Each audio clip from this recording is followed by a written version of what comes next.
जय श्री श्याम, हारे के सहारे की जय हो। श्याम भक्तों, कर्ज का दलदल एक ऐसा दलदल है जिसमें एक बार पड़ने के बाद लोग इसमें धीरे धीरे फंसते ही चले जाते हैं और इससे निकलने का कोई रास्ता नज़र नहीं आता है। कर्ज लेने वाले व्यक्ति के जीवन में हमेशा तनाव बना ही रहता है। आज की जो कहानी मेरे पास आई है, एक ऐसे ही श्याम भक्त ने भेजी है जिसके ऊपर लाखों का कर्ज था। तब कैसे बाबा श्याम ने इस भक्त को कर्ज से बाहर निकाला। आज के जो चमत्कार की कहानी मैं आप सबको सुनाने जा रही हूँ, इस चमत्कार को सुनकर आज से आप भी बाबा श्याम के पूजा पाठ नाम जप शुरू कर देंगे। तो इस कहानी को सुनने के लिए वीडियो पर अंत तक बने रहें और वीडियो पसंद आए तो वीडियो को लाइक करके अपने ही चैनल मैजिक उपाय को सब्सक्राइब जरूर से करें। तो चलिए शुरू करते हैं इनकी सत्य कहानी। ये गुजरात में रहने वाले हैं। इनका नाम भरत है। ये कहते हैं, बाबा श्याम के इतने एहसान हैं मुझ पर कि मैं बता भी नहीं सकता। आज मैं जो कुछ भी हूँ इन्हीं की वजह से हूँ। भरत काम के सिलसिले में इस समय गुजरात में रहते हैं और इनका गांव राजस्थान में है। इनके माता पिता, एक बहन, एक भाई, दादी, यह सब वहीं राजस्थान में रहते हैं। आज इनकी शादी भी हो गई है। इनके 3 बच्चे भी हैं, लेकिन पहले ऐसा नहीं था। ये बताते हैं कि मेरे घर के हालात पहले बिल्कुल भी अच्छे नहीं थे।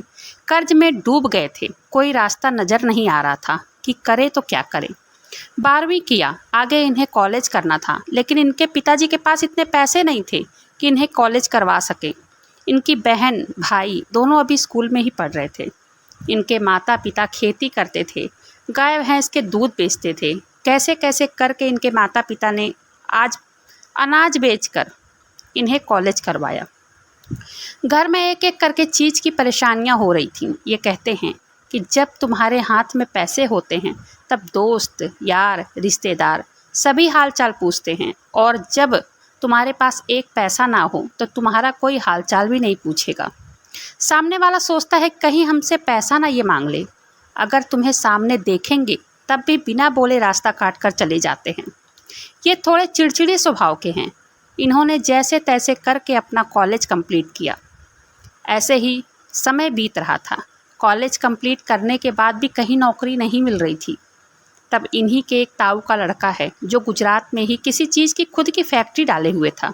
तब इनके ताऊ के लड़के ने गुजरात आने को कहा इनको कि यहाँ पे आजा, मैं कोई नौकरी लगवा दूँगा। वो कहते हैं ना, डूबते को तिनके का सहारा। तो इन्हें भी एक सहारा दिखने लगा था। तब इन्होंने गुजरात जाने का प्लान बनाया और गुजरात चले गए। वहाँ जाकर करीब 1 महीने तक उनके ताऊ के बेटे के घर में रहे, वहाँ समय बिताया, पर कोई नौकरी नहीं मिली।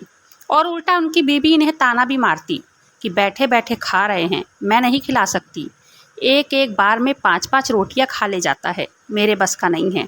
तब इन्हें बहुत गुस्सा आ रहा था कि ना तो कहीं नौकरी मिल रही है और ना ही कोई रास्ता दिख रहा है, करूँ तो क्या करूँ। तब इनकी लड़ाई इनके भाभी के साथ हो जाती है। यहाँ तो अपनी सगी भाभी भी नहीं बना के खिलाती। खैर, वो तो ताऊ की बहू थी, वो क्यों खिलाती। तब इन्होंने वहीं पास में एक कमरा देख लिया और रेंट पर उसे कमरे को ले लिया। तभी इधर उधर काफ़ी ढूंढे, कोई नौकरी इन्हें दिख नहीं रही थी। पिताजी थोड़े बहुत कुछ पैसे भेजते जिसमें इनका गुजारा चल जाता था। फिर से गांव लौट कर भी क्या करते, गांव में भी तो कोई नौकरी नहीं थी। तब ऐसे ही गुजरात में इनको काम ढूंढते ढूंढते एक फैक्ट्री में नौकरी मिल गई जो आर्टिफिशियल झुमका, गले का नेकलेस बनाते थे। तब इन्होंने वहाँ 1 साल काम किया। तनख्वाह भी कोई बहुत अच्छी नहीं थी, 15,000 रुपये महीना मिलता था। तब इनके दिमाग में एक आइडिया आया कि क्यों ना मैं अपनी एक फैक्ट्री खोलूं। 1 साल काम करते करते काफ़ी जानकारी तो हो ही गई थी। उस काम में उनके मालिक ने महीने का 2-3 लाख रुपए कमा लेते थे और 4-5 नौकर की तनख्वाह भी निकालने के बाद भी उनका 1.5 से 2 लाख रुपए बनी जाते थे। तब इन्होंने एक फैक्ट्री डालने के लिए अपने पिताजी से बात की। तब पिताजी ने कहा कि मेरे पास तो पैसे नहीं हैं, तुझे जो करना है वो कर। तब इन्होंने गांव जाकर अपने बैंक से लोन लिया, और वो भी कितना लोन, 50 लाख का, क्योंकि फैक्ट्री डालने में पैसे लगते हैं। फैक्ट्री डालने में मशीन खरीदनी पड़ती है, रेंट भी उसका बहुत ज़्यादा था। फैक्ट्री के लिए जगह भी बड़ी चाहिए होती है। इसलिए इन्होंने थोड़ा अपने बैंक से लोन लिया, थोड़ा अपने पिताजी के बैंक से लोन लिया। लोन लेकर गुजरात में एक फैक्ट्री इन्होंने डाल दिया, लेकिन 6 महीने हो गए थे। फैक्ट्री का काम सही नहीं चल रहा था। 3 काम करने वालों को भी इन्होंने रखा था और पैसों का ब्याज लगातार बढ़ता जा रहा था। शुरू के 3-4 महीने ब्याज दे दिए, लेकिन जब काम अच्छा नहीं चल रहा था तब ब्याज कैसे देते। ये कहते हैं कि कर्ज ऐसी चीज़ है कि ख़त्म होने का नाम ही नहीं लेता, बढ़ता ही चला जाता है। ऐसा लगता है कि अभी तो ब्याज दिया था, इतना जल्दी महीना पूरा हो गया। लगता था कि अभी कल की ही तो बात है जो मैंने कल ब्याज दिया था। 2-3 महीनों से ब्याज नहीं जा रहा था। अब तो बैंक वालों के फ़ोन भी आने लग गए थे। यहाँ तक कि इनके गांव में, इनके घर पर बैंक वाले वसूली करने आते, तगादा करने आने लग गए थे। इनके पापा मम्मी सब इनके पास फ़ोन करके बहुत डांटते कि तूने तो हमें बर्बाद कर दिया, कर्ज ले लिया। मैं जाकर गुजरात में बैठा हुआ था, यहाँ बैंक वाले आते तो हमारी गांव में बहुत बेइज्जती होती थी। बैंक वाले आते, कई बार तो बैंक वाले जो वसूली करने आते वो गालियां भी देकर जाते थे। तब ऐसे ही दिन बीत रहे थे। तब ये एक दिन उनके पास गए जिसके पास ये पहले फैक्ट्री में काम करते थे। उस मालिक से जाकर मिले। तब वो मालिक इनसे कहने लगा कि पहले तू अच्छे से सारी चीज़ें सीख लिया होता तब फैक्ट्री खोलता। मेरा देखा देखी तूने कर्ज लेकर फैक्ट्री तो खोल दिया। इसमें 50 लोगों से बात करनी होती है, कहाँ कहाँ से माल मंगवाना है, फिर अपने वर्कर से कैसे काम करवाना है, फिर उसे कितने जगहों पर भेजना है। मेरा तो माल मुंबई में कई दुकानों में सेल होता है। मेरी तो मुंबई में कई लोगों से जान पहचान है। मुझे ये फैक्ट्री चलाते 20 साल हो गए हैं, तो पहले कम से कम 5-6 साल तू काम तो सीखा होता तब शुरू करता। वो मालिक इनके बहुत अच्छे थे, इनको बहुत अच्छे से समझाया उन्होंने। तब इन्होंने कहा कि मेरी पार्टी वालों से बात तो करवा दो, थोड़ी मेरी जान पहचान करवा दो प्लीज़। तब इनके मालिक ने कहा कि ठीक है, यहीं गुजरात में मैं तेरी पहले 2-4-10 दुकानों में जान पहचान करवा देता हूँ। तब इन्होंने कहा कि ठीक है, मैं कल आ जाऊँगा। तब इनका मालिक कहने लगा कि नहीं, कल नहीं, क्योंकि 1-2 दिन बाद ही मैं आपको मिलूँगा। मैं खाटू जा रहा हूँ क्योंकि कल 11 है, मुझे रात को ही ट्रेन पकड़नी है।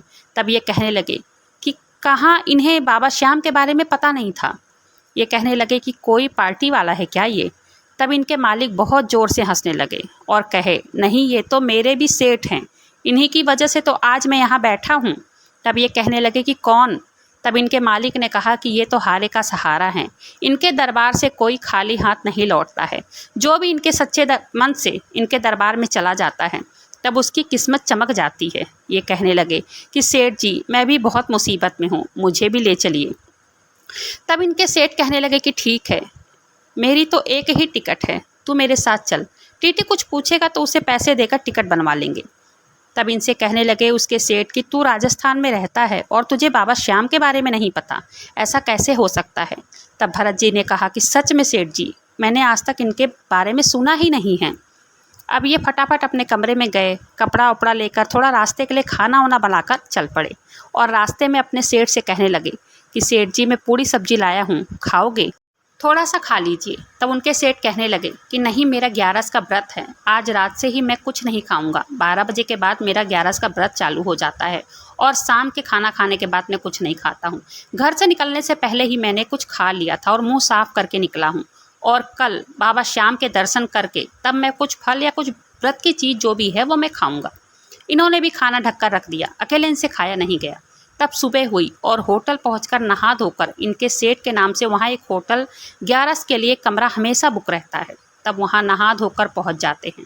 और 11 तो 11 है भाई, 11 को तो बहुत भीड़ होती है बाबा श्याम के मंदिर में। 11 को VIP वाले लाइन में भी बहुत भीड़ थी, इनके सेठ उसी लाइन में लगे थे। और ये कहते हैं कि इतनी भीड़, इतने जयकारे, बाबा श्याम के जैसे अपनी सारी टेंशन में भूल गया था कि मुझे क्या टेंशन है। वहाँ का नज़ारा देखकर ऐसा लग रहा था कि जैसे सारी दुनिया यहीं पर आई हो, बस सभी को देखे जा रहा था।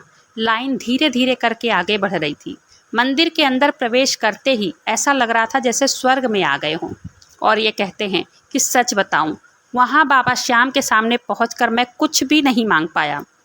वहाँ जाकर उनके चेहरे की चमक, उनका श्रृंगार देखकर, उनके मंदिर में वो बाबा श्याम के जो जयकारे लग रहे थे, वो जो गूंज रहे थे जयकारे, मैं उसी में खो गया था। और मेरी लाइन कब आगे निकल गई मुझे पता ही नहीं चला। तब बाहर आकर सेठ जी ने उनसे पूछा कि बाबा श्याम से प्रार्थना किया तुमने? जो भी तुम्हें तकलीफ़ थी उनके बारे में उन्हें बताया? अब ये कहते हैं कि मैं क्या बोलता, जब मैं उनसे कुछ बोल ही नहीं पाया, मैं सिर्फ सर हिला दिया। और वापस लौटते समय मेरे मन में यही हो रहा था, मैं यही सोच रहा था कि मैंने तो कुछ भी नहीं मांगा, इतना दूर मेरा आना कोई फ़ायदा नहीं हुआ, बेकार गया। लेकिन बाबा श्याम के दरबार में आप पहुंच जाएं, आप कुछ मांगे या ना मांगे, कुछ कहे या ना कहे उनसे, वो खुद ही सब समझ जाते हैं। अब ये वापस लौट कर घर आते हैं और फिर दूसरे दिन ये तैयार होते हैं कि चलूँ, सेठ जी ने कहा है कि यहीं गुजरात में किसी दुकानदारों से जान पहचान मेरी करवा देंगे। तभी इनके पास फ़ोन आता है और वो सूरत से एक सेठ का फ़ोन होता है। तब इनसे वो सेठ कहते हैं कि मैं सूरत से बोल रहा हूँ। तब ये चौंक जाते हैं, कहते हैं हाँ ठीक है, बोलिए सेठ जी क्या बात है। तो ये कहते हैं, इनके सेठ जी कहते हैं मैंने तुम्हारे नेकलेस का सैंपल देखा है, मुझे बहुत पसंद आया, मुझे ऑर्डर करना है, मुझे नेकलेस, मंगलसूत्र, झुमके, इन सब चीज़ों का माल का ऑर्डर देना है। तब ये कहने लगे क्यों नहीं सेठ जी, मैं गुजरात में कई दुकानों में अपना सैंपल भेजा था और मैं ऑर्डर का इंतज़ार कर रहा था, आपका ऑर्डर मैं ज़रूर पूरा करूँगा। तब वो सेठ कहने लगे कि मेरी गुजरात में, सूरत में, मुंबई में फैक्ट्री है, ये सब सामान मैं ख़रीदता हूँ और दुकानों पर हमारे यहाँ से सेल होती है, हमारे यहाँ से माल जाता है। अब क्या था, अब एक बड़े फैक्ट्री के सेठ इनके माल को ख़रीदना चाहते थे और वो इनसे कहते हैं कि थोड़ा डिज़ाइन का और सैंपल की फ़ोटो भी मुझे भेजो, तब मैं ऑर्डर करता हूँ। तब भरत जी ने अपने व्हाट्सएप से और डिज़ाइन के फ़ोटो उनके पास भेजे। उन्होंने करीब 3 लाख पीस का ऑर्डर भरत जी को दे दिया, प्लस उन्हें 10 लाख रुपए एडवांस भी दे दिया। तब भरत जी कहते हैं कि हम कर्म तो करते हैं लेकिन हमारी किस्मत, हमारा भाग्य हमारा साथ नहीं देती। ये बताते हैं कि मेरे मन में खुशी की लहर आ गई कि अब तो मेरा कर्ज उतर जाएगा, और इन्होंने अपने माता पिता को फ़ोन कर सारी बातें बताई। तब इनके माता पिता कहने लगे कि हम भी बाबा श्याम के दर्शन करने फिर से जाएंगे, अगर ये कर्ज उतर गया तब। इनकी माताजी इनसे कहने लगी कि बाबा श्याम की पूजा करा कर तू, बाबा श्याम ने तेरा भाग्य बदल दिया। लेकिन अब भी ये कहते हैं कि मेरी माँ को यकीन नहीं हो रहा था, कि वो कह रही थी कि तू सच बता, जो भी तू कह रहा है वो सच है, इतनी जल्दी कोई भगवान कैसे सुन लेते हैं। तब भरत जी कहने लगे कि मम्मी, इसलिए तो बाबा श्याम की लीला ही न्यारी है, इसलिए तो उन्हें हारे का सहारा बोला जाता है। ये कैसे कैसे खेल रच देते हैं और किसी को कुछ पता भी नहीं चलता है। तब इनकी मम्मी भी बाबा श्याम की पूजा करने लग गई। अपने घर में बाबा श्याम की फ़ोटो की स्थापना भी इन्होंने की और देखते ही देखते 2 सालों में इन्हें कर्ज से मुक्ति मिल गई और इनका बिजनेस भी अच्छा चलने लगा। भाई बहन ने कॉलेज भी अपना कंप्लीट कर लिया है, अब इनकी शादी भी हो गई है। बैक टू बैक इनके पास कई ऑर्डर आने लगे, इनके बच्चे भी हो गए हैं। बहन की शादी अभी 1 साल पहले ही इन्होंने की, अपने दम पर खर्चा किया, अपने दम पर इन्होंने बहन की शादी खूब धूमधाम से किया। इन्होंने अपना गांव में पक्का मकान बनवा लिया है, पहले कच्चा था, अब भाई की शादी करनी है। बाबा श्याम ने किस्मत बदल दिया। बाबा श्याम की कृपा ही न्यारी है, उनके घर देर है अंधेर नहीं है। बाबा श्याम के चमत्कार की सत्य कहानी जो भरत जी के साथ हुई थी वो यहीं पर समाप्त होती है। वीडियो को यहीं पे करते हैं ख़त्म। वीडियो पसंद आए तो वीडियो को लाइक करें, अपने ही चैनल मैजिक उपाय को सब्सक्राइब जरूर से करें, बाबा श्याम नाम का जयकारा जरूर से लगाइएगा। मिलते हैं फिर ऐसी किसी वीडियो के साथ, तब तक के लिए जय श्री श्याम, हारे के सहारे की जय हो।